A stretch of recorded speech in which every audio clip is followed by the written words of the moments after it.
Bonjour à tous, aujourd'hui je suis triste, très triste, et plutôt que de vous faire une vidéo qui va durer 5 ou 6 minutes, je pourrais me contenter de vous afficher la news suivante. Voilà, 47 000 ventes dans le monde entier en 2023, et pour 2025, ils ne feront plus que des électriques.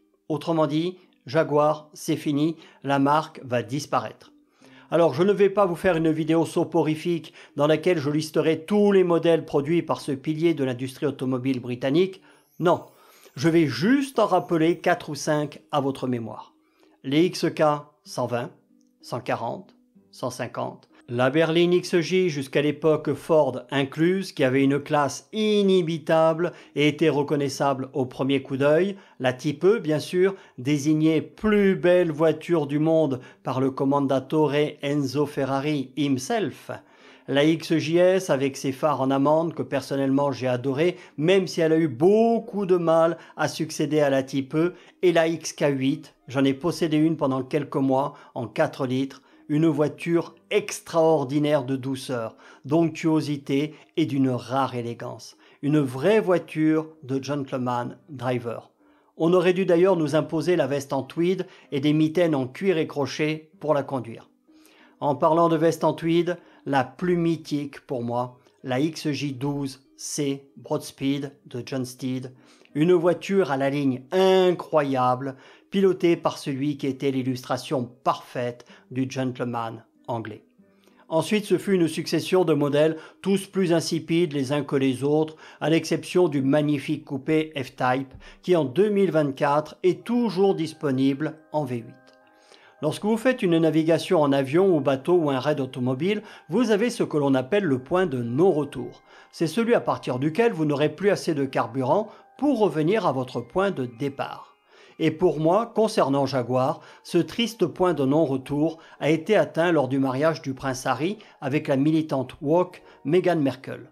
Et là, ceux qui ont la mémoire courte ou qui n'ont pas été choqués par cet événement, je ne parle pas du mariage, vont me dire « Mais quel événement, Christian ?» Eh bien, tout simplement en Mondiovision, devant des centaines de millions de téléspectateurs, le sacrilège ultime qu'ils ont commis. Alors oui, sur les images, vous allez me dire, ils partent en Jaguar Type E, et alors? Et alors? L'information a été relayée par toutes les télévisions du monde. Il s'agissait à l'origine d'un cabriolet 6 cylindres de 1968 qui avait été rétrofité.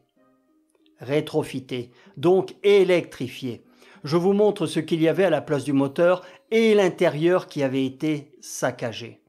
Je vous montre également l'intérieur d'origine et bien sûr cet acte inclusif de vandalisme et de déconstruction de l'histoire automobile anglaise ou tout simplement de l'histoire de l'automobile et de l'humanité a fait le tour du monde.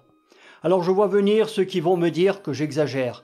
Regardez l'état de délabrement actuel de toute l'industrie automobile et ensuite venez me dire les yeux dans les yeux que j'exagère.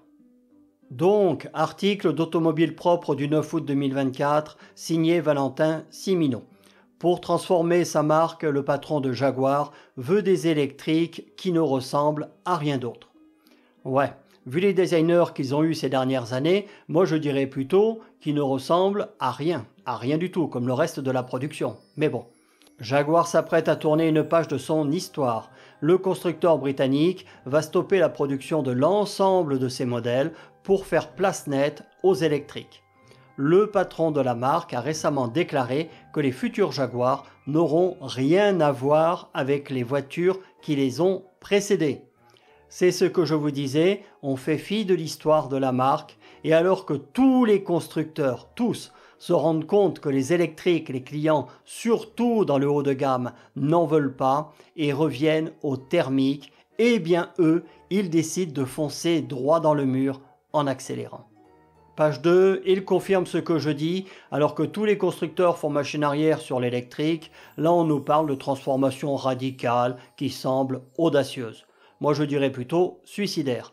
Ensuite, ils nous répètent qu'ils vont arrêter tous leurs modèles, ne laissant que le bien fade SUV F-Pace en production jusqu'en 2025. De toute façon, mis à part le coupé F-Type, le reste de la gamme, ce n'était que des produits fades et vieillots que rien ne distinguait du reste de la production automobile. Il est bien loin le temps où tu repérais une Jag au premier coup d'œil dans la circulation ou sur un parking. Page 3, on nous dit que dans quelques mois, ils sortiront une GT 4 portes électrique de 575 chevaux avec 700 km d'autonomie officielle. Ce sera donc 300 dans le monde réel et qui coûtera 100 000 livres, soit 117 000 euros. Ben voyons. Pourquoi pas 200, 300, 500 000 euros tant qu'on y est. À 120 000 euros, les clients n'en veulent pas des électriques. Mercedes, BMW, Audi, ils les arrêtent tous. Et même la Tesla S-Plaid, le dragster de plus de 1000 chevaux, ça ne se vend pas à ce prix.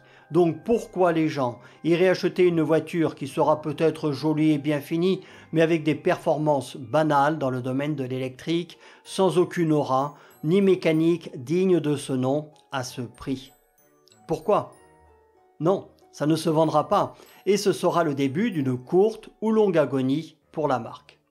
Donc en bas, il en remet une seconde couche avec la rupture dont les clients ne veulent pas. Page 4, on tente de nous rassurer en nous disant qu'il y aura toujours des capots longs, mais bon, si c'est pour coller un moteur de machine à laver dessous, on s'en fiche de ton capot long. Page 5, on nous confirme ce que je vous disais, à savoir qu'il s'engage dans cette voie, alors que tous les autres constructeurs font machine arrière, car les clients, les voitures à pile, ça les intéresse pour un usage quotidien, mais pas à plus de 20 ou 25 000 euros.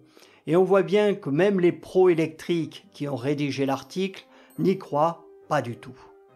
Et tout en bas, le patron de la marque insiste bien sur le fait qu'ils veulent s'appuyer sur leur héritage pour s'imposer dans cette nouvelle ère. Eh bien mon gars, vire tous tes ingénieurs et designers déconstruits et appelle-nous. Nous les vrais passionnés d'automobile, on va t'expliquer ce qu'il faut faire pour renouer avec le succès et l'héritage de la marque. Et ça ne passe pas par les voitures à piles. Salut à tous.